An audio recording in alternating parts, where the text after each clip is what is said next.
The screaming started at exactly 2:47 a.m. Zainab bolted upright in her small room in Mushin, her heart hammering against her ribs like a trapped bird. She had seen it again, the dream that had been haunting her for 3 nights straight. In the dream she stood before a massive mansion painted in blood red, and inside 3 shadows writhed and twisted, calling her name. But this time the dream had shown her something new, Kioma and Talani standing beside her, their eyes hollow and empty, their mouths moving in silent screams. Her phone buzzed on the small table beside her mattress, a WhatsApp message from an unknown number. The waters remember your oath. What you have done cannot be undone. He is not what he seems. Zainab's hands trembled as she stared at the message. Before she could process it, her phone buzzed again. This time it was Kioma calling, at 2:47 in the morning. Zainab, Kioma's voice cracked through the speaker, raw with terror. Something is wrong. Something is very, very wrong with Dare. I just woke up and my room is covered in red sand. It is everywhere, on my bed, on my floor, on my mirror. And there are marks on my arms that were not there when I went to sleep. We need to talk. Now, all 3 of us. Across Lagos, in a luxury apartment in Lekki Phase 1, Talani stood before her bathroom mirror, her designer silk nightgown clinging to her sweat-drenched body. She could not stop staring at her reflection, or rather, at what stood behind her reflection. A shadow figure with eyes that glowed like embers, whispering words in a language she did not understand but somehow felt in her bones. And around her neck, invisible to the naked eye but burning against her skin, she felt chains tightening with each breath. The 3 girls had made 2 oaths, one to each other on Third Mainland Bridge 6 months ago, and one, secretly, individually, to a man who was not a man at all. This is the story of how 3 Lagos girls learned that some prices are too high to pay, even for the life of their dreams. This is the story of Dare Williams, the tech entrepreneur who promised them everything and delivered damnation. This is the story of betrayal, deception, and the ancient spirits that still walk the streets of Lagos, watching, waiting, collecting debts. But to understand how they ended up here, we must go back to where it all began, back to the University of Lagos, where 3 friends became sisters, and where that sisterhood would be tested by forces darker than any of them could have imagined. 6 months earlier, the University of Lagos campus buzzed with the usual chaos of student life. Okadas weaved dangerously through crowds of young people hurrying to lectures. Food vendors called out their wares, puff puff, plantain chips, pure water in small plastic sachets. The air smelled of dust, fried food, and youthful ambition. In the mass communication department, 3 girls sat together under the shade of a large tree, laughing over a shared plate of jollof rice. Zainab Adwail was the first person in her family to attend university. Her father drove a Damfo bus from Oshodi to Mile 2 every day, leaving before dawn and returning after dark. Her mother sold provisions at Tejuosho Market, haggling with customers over 20 naira differences. Every kobo Zainab spent on her education was soaked in her parents' sweat. She understood the weight of that sacrifice, carried it like a crown on her head. To supplement her school fees and send money home to her younger siblings, Zainab had started a hair business. She woke at 5 a.m. every day to package Brazilian bundles, Peruvian weaves and closure wigs that she sold to students and working-class women across Lagos. Her Instagram page had 15,000 followers and her bio read simply, "Quality hair, affordable prices, mainland plug." She was sharp, street-smart and fiercely loyal to those she loved. Kioma Okafor came from Aja, where her father worked as a middle manager at a commercial bank and her mother ran a small catering business. They were comfortable, but comfort was not enough for Kioma. She wanted more. She wanted the luxury lifestyle she saw every day on Instagram, the first-class flights, the designer bags, the expensive restaurants, the attention, the admiration. She had 50,000 followers and spent hours every day creating content, outfit of the day posts, makeup tutorials, get ready with me videos. She would buy one designer bag on credit and take 200 pictures with it, changing locations and outfits to make it seem like she owned a collection. Kioma was not a bad person. She was kind, funny, and genuinely loved her friends. But Lagos had taught her that perception was everything, and she was tired of being almost there while watching other girls her age live the life she dreamed of. Red face, red. Talani Coker was different. She came from Lekki Phase 1, where her family owned a white mansion with a swimming pool and a lawn that required 3 gardeners to maintain. Her father owned hotels and filling stations. Her mother ran a beauty spa in Victoria Island, where a simple haircut cost 50,000 naira. Talani drove to campus in a white Range Rover Sport, wore authentic Gucci and Prada, and had never entered a Molu bus in her entire life. But money had not bought her the one thing she desperately wanted: real friendship. Every girl who approached her wanted something: a ride, money, connections to wealthy men. When she met Zainab and Kioma in their first year, something shifted. Zainab did not care about her money, she had her own hustle. Kioma admired her but never begged. For the first time in her life, Talani felt like she had real sisters. The three of them became inseparable: the island girl, the mainland hustler, and the Aja dreamer. They studied together, partied together, cried together, celebrated together. They defended each other against the harsh judgments of their peers. They were not just friends, they were family. It was Kioma who suggested the blood covenant. They had been studying African literature, reading about ancient oaths that bound people together across lifetimes. "We should do it," Kioma had said one evening in September. "We should make a blood covenant, promise that we will always have each other's backs, that we will never betray each other, especially not over a man." Zainab and Talani agreed immediately. They chose Third Mainland Bridge because it symbolically connected the island to the mainland, just as their friendship crossed social boundaries. On the night of September 15th, at exactly midnight, the three girls stood by the bridge railing. The Lagos city lights twinkled in the distance. The dark waters of the lagoon churned below, ancient and knowing. Thunder rumbled overhead. Each girl pricked her finger with a needle. 3 drops of blood fell into a small cup of red wine. They spoke their oaths, their voices trembling with emotion and conviction. Zainab swore on her mother's life and the spirits of her ancestors. Kioma promised before God and the waters. Talani vowed that these girls were her true family, more real than blood relatives. They poured the wine into the lagoon below, watching as the dark waters swallowed their promise. What they did not know was that something ancient had witnessed their oath. The waters of Lagos had seen kingdoms rise and fall, had swallowed the tears and blood of millions, held the spirits of those who came before. Those waters were listening, and they would remember. 3 months after the covenant, everything changed. The mass communication department hosted a special guest speaker, Dare Williams, tech entrepreneur and CEO of LuxConnect, a luxury lifestyle app. At 32 years old, Dare was already a billionaire. He drove a Lamborghini, owned properties in Banana Island and Dubai, wore watches that cost more than most people's yearly salary. He was tall, handsome, well-spoken, and most importantly, he was single. When Dare Williams walked onto that stage, every girl in the auditorium sat up straighter. He spoke about entrepreneurship, wealth creation, and the future of African technology. But what made hearts race was his announcement. He was looking for a brand ambassador, a young Lagos woman who understood luxury, who could represent his brand at events, on social media, in international campaigns. The chosen woman would be paid handsomely, would travel the world, and would have access to opportunities most people only dreamed of. After the talk, something strange happened. Dare approached each of the 3 girls separately, at different times in different places, as if by chance. He complimented Zainab's entrepreneurial spirit when he saw her selling hair outside the campus gate. He ran into Kioma at a coffee shop in Lekki and praised her social media presence. He met Talani at a charity event her parents hosted and was impressed by her sophistication. Within 2 weeks, all 3 girls were secretly dating Dare Williams, and none of them knew about the others. Dare was careful, methodical, almost supernatural in his ability to keep them separated. He took Zainab to quiet restaurants on the mainland, places Talani would never visit. He met Kioma at luxury hotels during weekday afternoons when Zainab was in class. He dated Talani openly at island clubs and events, knowing the other 2 moved in different circles. He told each girl the same thing: "You are special. You are different from all the other Lagos girls. I want to build something real with you, but I need to keep this private for now. My business has enemies, people who would use my relationship against me. Can you keep our secret?" And they did.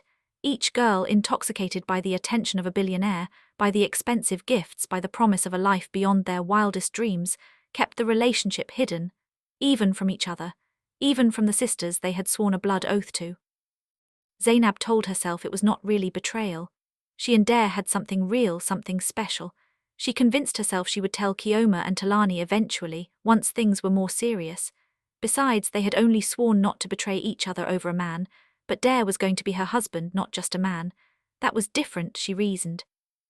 Kioma justified her silence by telling herself that her friends would understand once they saw how serious she and Dare were. This was not just about a relationship. This was about her future, her career, her chance to finally live the life she deserved. Her friends wanted her to be happy, did they not? They would forgive her once they saw how much Dare loved her. Talani, accustomed to getting what she wanted, simply convinced herself that Dare had chosen her because she was obviously the best match for him. A billionaire needed someone from his own social class. It was practical, logical. Her friends would understand that. They would probably even be happy for her. But as the weeks passed, strange things began to happen. Zainab started having vivid nightmares. She dreamed of standing in a room filled with mirrors, and in each reflection she saw herself aging rapidly, her skin wrinkling, her hair turning white, her eyes becoming hollow. She would wake up gasping, her sheets soaked with sweat. Sometimes she found red sand on her pillow, though she had no idea how it got there. Kioma noticed that her social media engagement was dropping dramatically. Posts that used to get thousands of likes now barely reached 100. Worse, her followers started sending her strange messages. Something is wrong with your energy. You look different in your pictures, like something is draining you.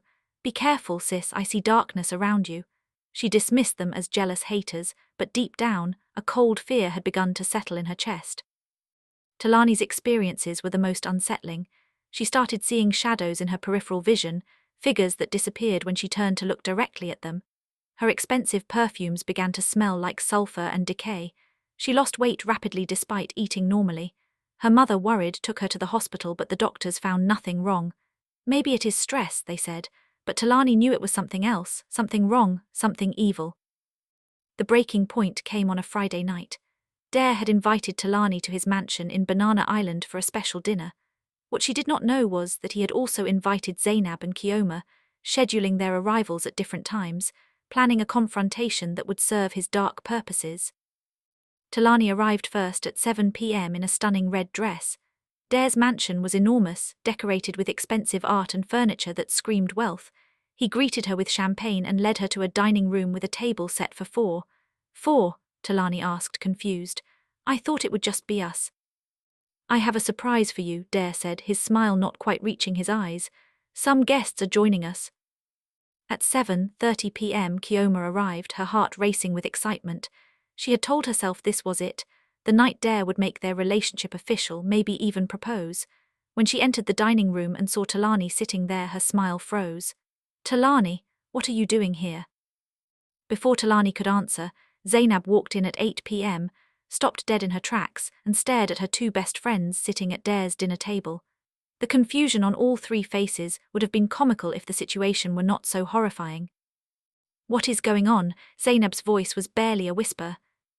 Dare stood at the head of the table, his expression calm, almost amused. "Please, ladies, sit down, we have much to discuss." The three friends looked at each other, realization slowly dawning. The expensive gifts they had each received, had they all gotten the same gifts? The sweet words Dare had whispered, had he whispered the same words to all of them? The promises of a future together, had he made the same promises to each of them? "You have been dating all of us," Kioma said, her voice shaking. "This whole time, you have been playing all of us." "Playing?" Dare laughed, a sound that made their skin crawl. "No, my dear, I have been preparing you, all three of you. You see, 6 months ago you made a blood covenant on Third Mainland Bridge. You mixed your blood and poured it into the waters. Those waters are sacred. They are connected to ancient spirits that have walked this land for thousands of years. When you made that oath, you created a powerful bond, a bond I need." He walked around the table slowly, like a predator circling prey. "I am what your grandmothers would call an alpha gone wrong. I have made my wealth through rituals, through sacrifices, through deals with entities that exist beyond your understanding. But my power requires renewal. It requires fresh blood. And not just any blood, the blood of friends who have betrayed each other. The blood of a broken covenant is the most powerful substance in the spiritual realm." Zainab stood up abruptly, her chair scraping against the floor. "You are insane. We are leaving." But when she tried to move toward the door, her feet would not budge. None of them could move. An invisible force held them in place. "You cannot leave," Dare said softly. "Not until the ritual is complete. You see, by dating me while hiding it from each other, you have already broken your covenant. You betrayed your sisters for a man, for money, for status, for the promise of a better life, and now that betrayal has bound you to me." Kioma started crying. "We did not know, we did not understand what we were doing." "Ignorance is not innocence," Dare replied. "You made your choices, each of you. You chose ambition over loyalty, you chose secrets over sisterhood, and now you will pay the price. The room began to change. The walls seemed to pulse with a dark energy. Shadows gathered in the corners, taking forms that were almost human but not quite. The temperature dropped until the girls could see their breath in the air. On the table, a ceremonial knife appeared, its blade covered in strange symbols that seemed to glow with a red light. The ritual requires 3 things, Dare explained, picking up the knife. Your blood, which you already gave me willingly through your betrayal, your tears, which I see are flowing freely now, and your consent. Consent, Talani's voice was hoarse. We will never consent to whatever evil thing you are planning. Dare smiled. Oh, but you already did. Every gift you accepted from me, every lie you told your friends, every time you came to my bed knowing you were betraying your sisters, those were all forms of consent in the spiritual realm. You gave me permission to use you, you just did not realize what you were agreeing to. Zainab's mind raced. There had to be a way out. There had to be something they could do. Then she remembered the blood covenant they made. It was not just a promise to each other. It was a spiritual contract witnessed by the waters of Lagos, by the ancestors, by the ancient spirits that protected those who kept their word and punished those who broke it. The waters, she said suddenly. The waters witnessed our oath. We broke our promise to each other, but the oath itself still exists. The spiritual bond we created is still there. Kioma understood immediately. If we renew our covenant right now, if we recommit to each other and ask the spirits for forgiveness. The waters are more powerful than your rituals, Talani finished, looking at Dare with newfound defiance. You said so yourself. A broken covenant has power, but what about a restored one? Dare's confident expression flickered for the first time. You cannot restore what has been shattered. Watch us, Zainab said. The 3 girls, still unable to move their feet, reached out and grasped each other's hands across the table. They began to speak, not in planned words, but from the depths of their hearts. I am sorry, Zainab said, tears streaming down her face. I am sorry I chose a man over my sisters. I am sorry I lied. I am sorry I betrayed the oath we made. I am sorry, Kioma sobbed. I was so desperate to have more to be more that I forgot what I already had. I forgot that you both are the real treasure in my life. I am sorry, Talani whispered. I was lonely and foolish. I thought love from a man could fill the emptiness inside me, but the only real love I have ever known came from you two, my sisters. As they spoke, something began to happen. The room started to shake. A sound like rushing water filled the air. The shadows Dare had summoned began to retreat as if pushed back by an invisible force. The temperature rose. The knife on the table clattered to the floor. Outside the mansion, storm clouds gathered. Rain began to fall, not normal rain, but water that smelled of the ocean, of the lagoon, of the ancient depths where spirits dwelled. The rain fell harder, pounding against the windows like fists demanding entry. Inside the dining room, a figure began to materialize. An old woman wearing traditional white cloth, her hair in grey locks, her eyes ancient and knowing. She looked at the 3 girls with a mixture of disappointment and compassion. Foolish children, she said, her voice carrying the weight of centuries.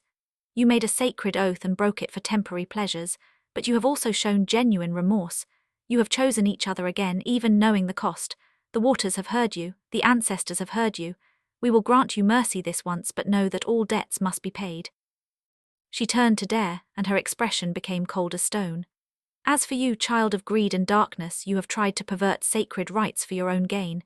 You have manipulated these young women, used their weaknesses against them, and attempted to steal what was not yours to take. Your wealth was built on blood, and to blood it shall return. Dare tried to speak, tried to run, but invisible chains wrapped around him, pulling him to his knees. The old woman raised her hand, and the sound of water grew deafening. It was as if the lagoon itself had entered the room, bringing with it all the spirits of those who had been wronged, betrayed, sacrificed over the centuries. Your power is revoked, the old woman declared. Your wealth will turn to dust, your influence will fade like morning mist, and you will live a long life to witness it all crumble, knowing that what you tried to steal from these girls has been your own undoing. Dare screamed, but the sound was swallowed by the roar of spiritual waters. The 3 girls felt the invisible force holding them release. They could move again. The old woman looked at them one more time. Go home, she said. Leave this place. Your friendship has been tested and found true despite your failures, but remember this night. Remember that every choice has consequences in both the physical and spiritual realms. Honor your word, keep your promises, and never, ever underestimate the power of true sisterhood. The old woman vanished. The storm stopped as suddenly as it had begun. The three girls stumbled out of the mansion, supporting each other, not looking back. They drove into Lani's Range Rover in silence, still processing what had happened, still trembling from the encounter with forces beyond their understanding. They ended up back at Third Mainland Bridge, where it all began. The Lagos city lights twinkled peacefully, as if the terror of the evening had never happened. The waters below were calm, reflecting the stars. "We almost lost everything," Zainab said quietly. "We almost lost each other. We almost lost our souls." "I will never lie to you again," Kioma promised. "Never. No man, no money, no opportunity is worth more than our friendship." "We made a covenant," Talani said. "And tonight we learned what that really means. It is not just words, it is not just ceremony. It is a commitment that echoes through realms we cannot even see." They stood together, three friends who had been betrayed and had betrayed, who had been tested and had survived. They did not make another blood oath. They did not need to. What they had endured had forged a bond stronger than any ritual could create. As they stood there, an old woman walked past them, a bowly seller with kind eyes and a knowing smile. She looked at them and nodded approvingly before disappearing into the Lagos night. The waters of the lagoon whispered beneath them, ancient and eternal, holding the memory of what had transpired. In Lagos, the city that never sleeps, where ambition and survival create countless stories of triumph and tragedy, three girls had learned the hardest lesson of all, that true wealth is not measured in money or status, but in the loyalty of those who stand beside you when darkness falls. And they had learned that in a city where everyone is hustling, where everyone is reaching for more, the most dangerous thing you can do is forget who was there before the wealth, before the fame, before the glittering promises of men who smile like angels but serve darker masters. As our elders say, the goat that belongs to many people will die of hunger in the midst of plenty. But the friends who choose each other again and again, despite their flaws and failures, those friends will survive even the darkest nights Lagos has to offer. If you want more of this fiction stories, like, subscribe and turn on your notifications.